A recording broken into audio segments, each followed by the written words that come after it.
Good morning. We are in the local vigilance area today. We are kind of doing some repetitive follow-up, but with a purpose today. They seem to be preparing to do some logging in here, and past experience has proven that if there is activity in the area, that is probably going to move them to other areas. So I have a challenge ahead of me. If I can see if there's any sign of life today, then maybe there's hope, but they have a lot of trees that are marked for logging, so they're going to be doing a harvest in here pretty soon, which I personally always think is kind of excessive, but you know, they'll give you the song and dance that it's for the better health of the forest. But I don't know. I have mixed feelings about the extent to which they do it. Anyway, let's go in and have a look, and we'll figure that out.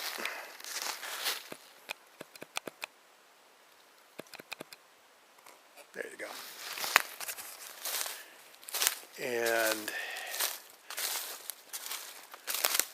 we'll head down towards the wetland real quick and see if there's anything going on. Otherwise, we're going to head to the higher ground and see if maybe something has moved up there and the like. But as you can see, you got trees that are marked blue. That's the kind of how they flag them for logging or for timber harvest, whatever they want to call it. It is in effect selective logging, but I don't know if people out in the West Coast or have a different term for it or something, but we call it a timber harvest in these here parts. So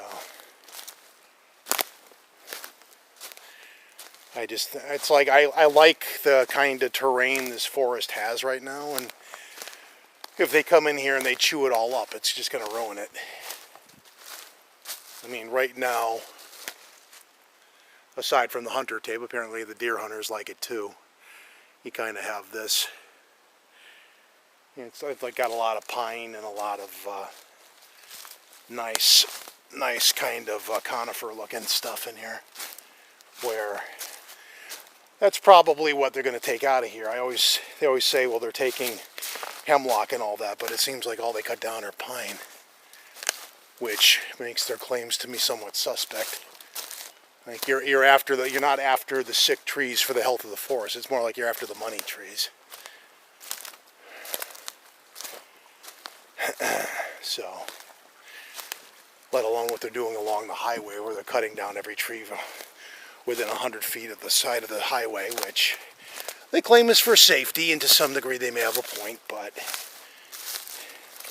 this is basically what we were trying to avoid. Hold on. Use the camera. Oops, wrong way. That's the canopy. I will learn this camera one day. This is what was under the snow I was trying to avoid before, so there's that.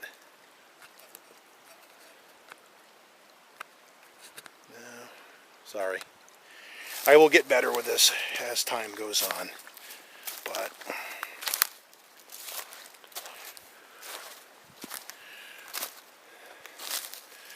I think as summer comes closer, this is going to be my go-to camera, though, mainly because you can maneuver it around.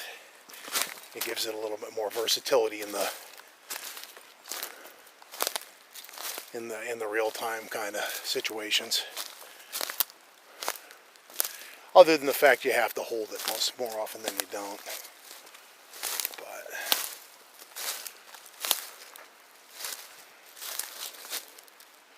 so, other than that, it was April Fool's Day, and somebody on Facebook had made the claim that Tim Fasano had died with a snake bite. You got geese in the wetland. But I kind of find that an ill taste, because you don't joke about somebody dying. It's just bad. It's bad form. So, just my 2 cents there. But considering the source, he's related to Tom Biscardi. What do you expect? People like that are kind of have the huckster mentality anyway. And if you think I'm being rude for bad-mouthing the Biscardi family, well, boo-hoo, because their reputation as hoaxers is deserved. Rick Dyer, by comparison, is a used car salesman and will come right out and tell you so.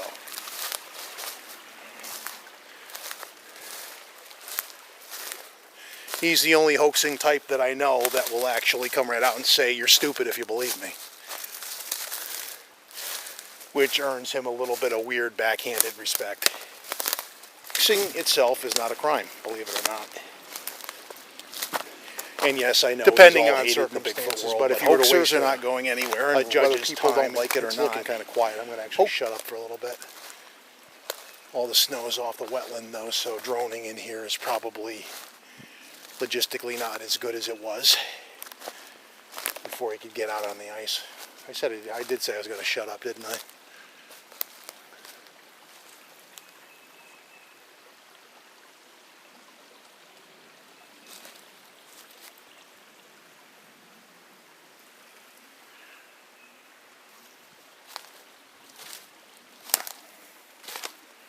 I'm going to cut over this way where it opens up a bit.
It's about now. It'd be nice if this had a zoom. I think the one thing they don't have, and I'm holding out hope that with a firmware update sometime they'll deliver a zoom of some sort.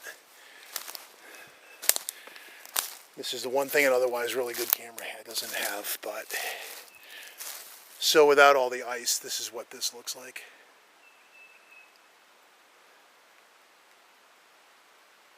It's a lot of water in the middle. But normally I would be launching right where that lovely water is, and a little wet today for that, so that's not going to work.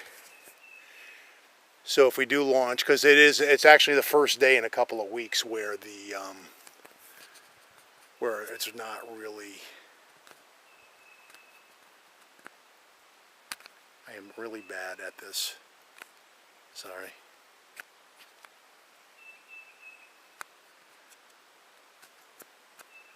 But the first day that it hasn't been crazy windy, so we're going to make our way higher into higher ground, as there's a lot of bird noise in the surrounding woods, which usually is an indicator that if there are our hairy friends in the neighborhood, they're not usually in the neighborhood if the birds are around. It's usually when it's like deadpan quiet. I have found anyway that they're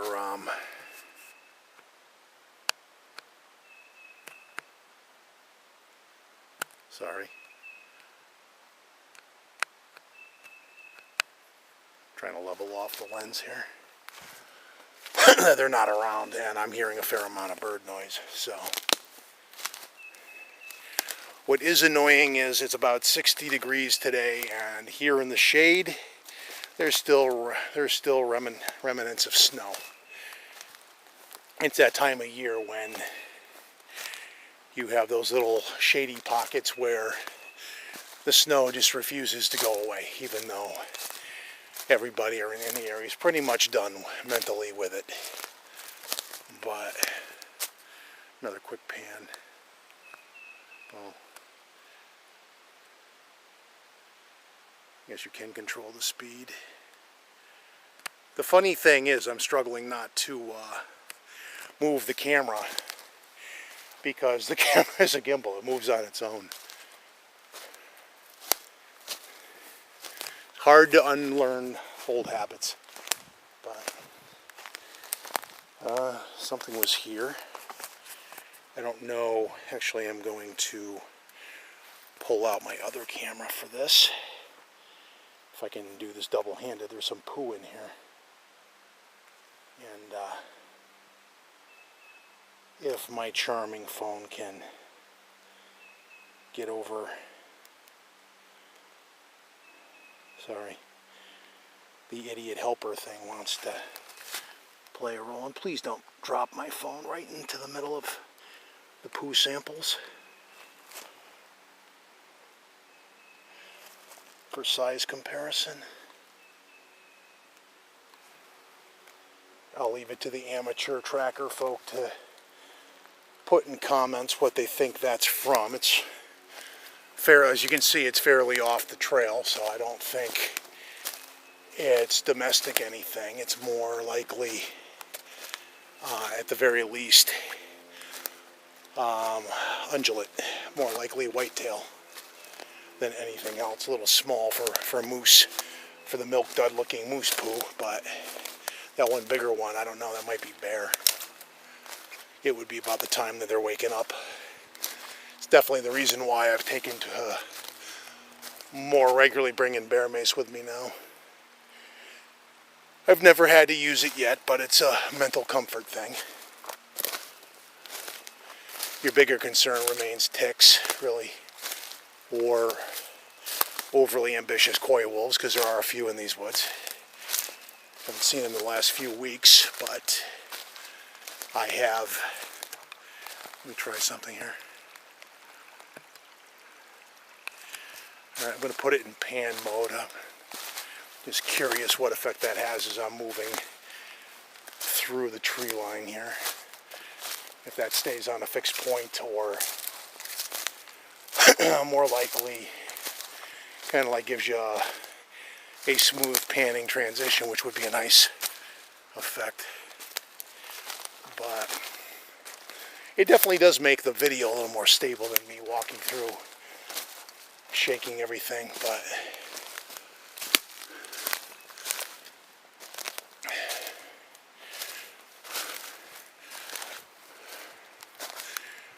so the rest of my agenda for the day, and B, if there's any sign of them still here, and if they're still in the forest, they've changed locations. They may be further the logging on my mind, into the higher ground that's already been logged. If it had or they may have just moved on. There's enough cojoining forest that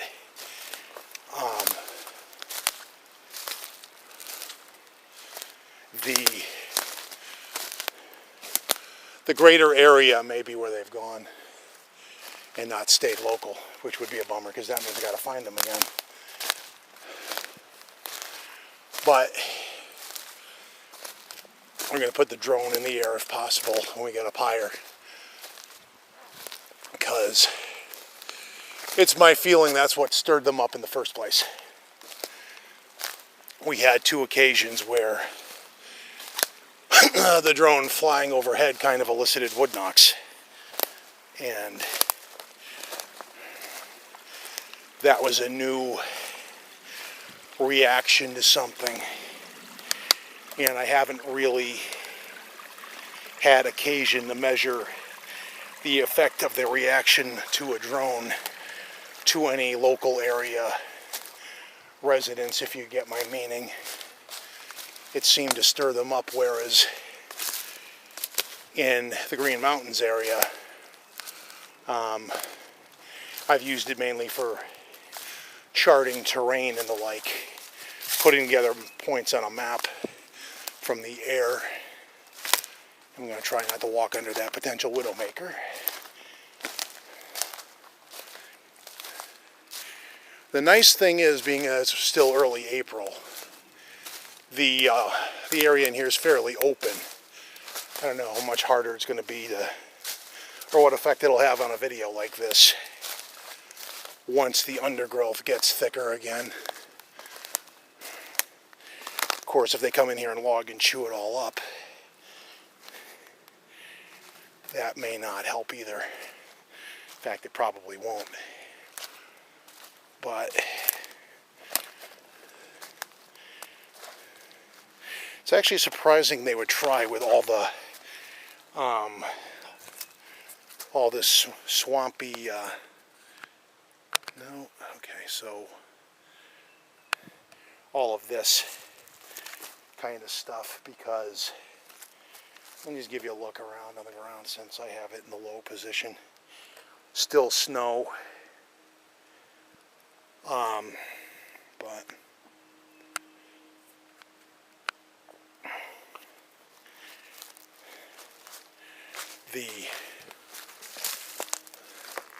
I just don't think they're going to do the area any favors by logging it. They're going to make it look like crap for one. But not a decision I have any say over, so it is what it is. And at this point, we are going to take a break, and we are going to end this segment.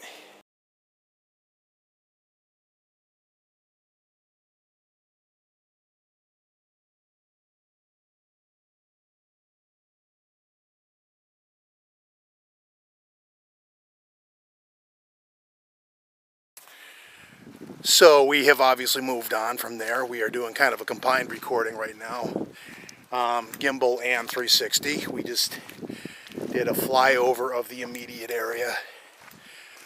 And the trees are pretty thinned out still, seasonally wise. The 360 probably won't be the most exciting footage in the world, but I'm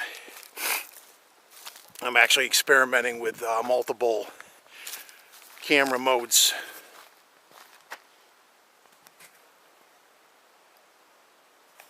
Sorry, hold on.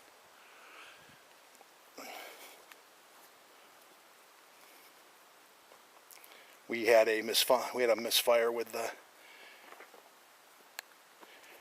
360i. Sorry about that. Let's put that there.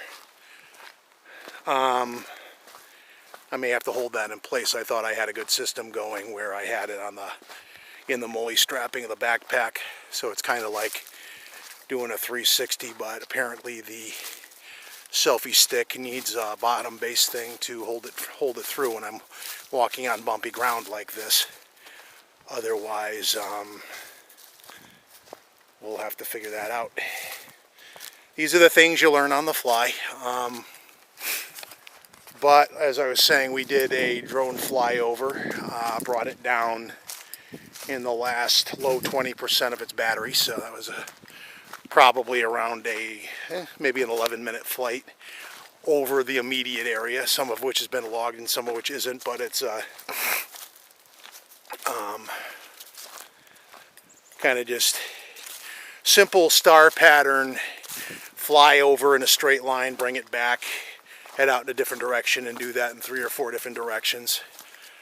I have toyed with the idea, although I don't know how practical an idea it is, of getting a Parrot Disco, which is a fixed-wing airplane style drone, which has a ridiculous flight capacity or battery capacity of 45 minutes. So the thing can be up there a long time and cover, you know, a mile out or more. But being that it is a fixed-wing aircraft and not a quadricopter, the difficulty comes in the lack of a vertical landing and takeoff capacity, which a quadricopter obviously has.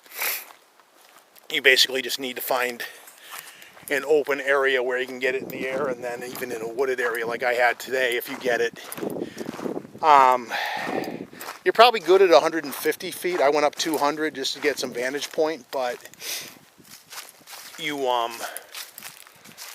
basically, if you're 150 feet or so, you're above the treetops and you can see down into them, and you have an aerial camera, which is obviously what I have the drone for. A fixed-wing airplane could do the same thing. the different calibrations would be, it is a lot faster. I think it's average speed versus the, I don't know, it was like 6 or 7 miles an hour that the Spark was going over the forest. But then again, I'm doing like a methodical video sweep pattern looking for signs of activity from the air, so speed is not really the deciding priority, but the speed difference one, the other being you can't just hover, the thing has to stay in motion or it crashes because it's an airplane. And the third is the dilemma of landing and takeoff. One, you need to be able to have enough room to take it off safely, but then conversely, you have to do the same thing while landing it. And that's tricky because you need enough room. They recommend on their company website 2 football fields, raising some concern on my end of like just how fast is this thing coming in when it's going to land. Because the other thing is the central body's made out of some kind of high quality foam, so if you're bringing it down in a rocky area, you're going to chew it up pretty good too, potentially. So it's one of those things that looks good on paper, but I question, I mean, around here you'd have to go up to the middle of that field and then ideally launch over the meadow portion. And even then, excuse me, you got to have enough height over the trees and the brush shrub line to get it out over this, and then you hope you keep your signal, because right now I'm flying over the forest and the forest is thinned out due to the season. But in midsummer, when you have heavy undergrowth, and I'll show you as an example, okay, all this, from all that to this to that, that's going to be a lot harder. That's going to be a lot harder to, see, I'm getting the hang of that. It's going to be a lot harder to potentially have a signal, maybe. I don't know that. I haven't crossed that. But then again, when it's that dense, the flyover method may or may not be hampered. There will be some. Last year when I started flying the drone, I was doing it more for putting areas of the map together from the air and flying over wetlands looking for activity and the like, but that's an open area.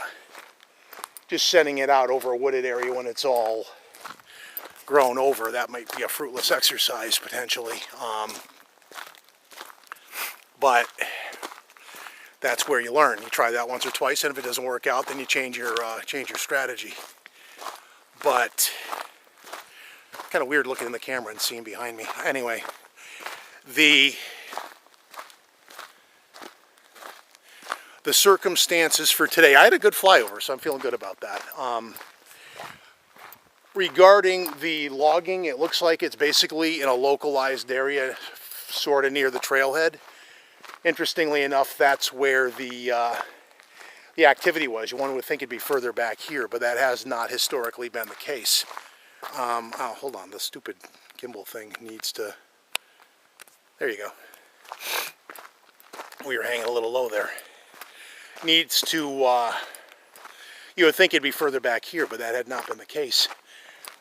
The point being, though, beyond the trailhead, there's a boat launch that's about a mile down the road, but there's a lot of thick woods in between. And that seems to be where they were, if in fact that's what that was. I also would like to take a rhetorical comment and thank the hawk that was circling around before I launched the drone for not going after it, because raptors as well as crows have been known for such kind of shenanigans, and at least eagles on the raptor side. And what I observed, I still think it was some kind of owl. It might have been a barred owl, because the wings were a little bit shorter and wider than I think a hawk's would be, but it was far enough off in the distance, I'm not sure. It had the coloring for either, it's like a light combination of light brown and white, so that And I only saw it at a given angle, so I mean that could still potentially be a red tail. I just didn't see it at a good angle maybe. But I'm glad he didn't go after my drone. Maybe red tails don't do that, but eagles will. There's YouTube video somewhere of a drone, of somebody losing their Mavic Pro to an eagle. They flew too close to the nest and they paid for it. And with extreme prejudice, the eagle made very quick work of it. In one of my videos from, I'm going to say, middle of December in Vermont over the Green Mountains, a pair of crows. They tried. When the drone's going vertically and they're coming at it horizontally, apparently their aim isn't that good, which is a good thing because recovering it in thigh-deep snow would have not been a fun day, if even possible. But that's part of the flavor of doing this that makes things interesting.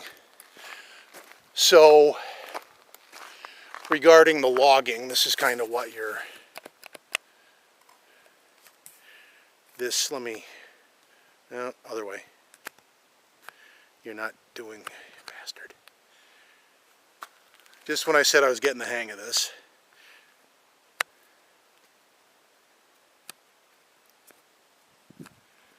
This is kind of what you're...